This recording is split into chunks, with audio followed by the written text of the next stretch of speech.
સાવલી મેલડી માતાના દર્શન કરી નીકળેલા ભુવાનો પીછો કરી ચિખોદરાથી દબોચી લીધો। ડેસર પોલીસ મથકના વોન્ટેડ આરોપીને પોલીસે આણંદથી ઝડપી પાડ્યો છે। આરોપી ભુવો હત્યાની કોશિશ અને લૂંટના ગુનામાં સંડોવાયેલો હતો અને છેલ્લા 15 મહિનાથી ફરાર હતો।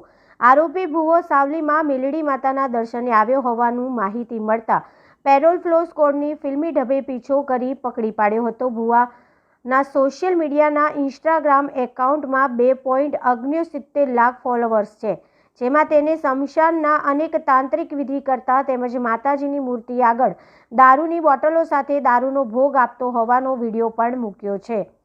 ભુવાએ અગાઉ એક શખ્સ પર તલવારથી હુમલો કર્યો હતો। તે અંગે વડોદરાના ડેસર પોલીસ મથકમાં તારીખ 27/11/2022ના રોજ ખૂનની કોશિશ અને લૂંટનો ગુનો નોંધાયો હતો।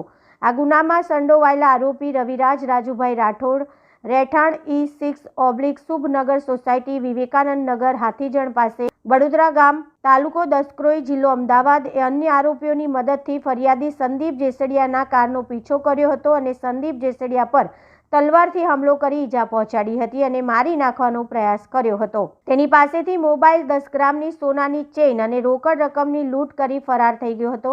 સાવલી આવવાની બાતમી મળતા વડોદરા જિલ્લા ફ્લો સ્કોડના PSI DR રાવે 2 ટુકડીઓ રવાના કરી હતી। એક ટુકડી સાવલી પહોંચી ત્યારે ભુવો સાવલીથી નીકળી ગયો હતો, ત્યારે બીજી ટીમ હેડ કોન્સ્ટેબલ અલ્પેશ જીવણભાઈના નેજામાં ચિખોદરા ચોકડી ખાતે પહોંચી ત્યારે ભુવાની ગાડી આવતા તેને પકડીને આણંદ પોલીસ મથકે લઈ જવામાં આવ્યો હતો। પોલીસે દબોચ્યો હતો ત્યારે કહેવા લાગ્યો હતો કે મને એક ફોન કરવા દો, પણ પોલીસે કાર્યવાહી કરી હતી। ભુવો રવિરાજ પકડાતા તેમના અનુયાયીઓમાં ખળભળાટ મચી ગયો હતો। ભુવો પકડાવાની જાણ થતાં અંદાજે 15 જેટલા તેમના શિષ્યો પોલીસ મથકે પહોંચ્યા હતા અને પોલીસ સમક્ષ રજૂઆત કરવા લાગ્યા હતા કે સાહેબ, આ તો અમારા ગુરુ છે। ત્યારે પોલીસે કહ્યું હતું કે કાયદેસરની કાર્યવાહી થશે।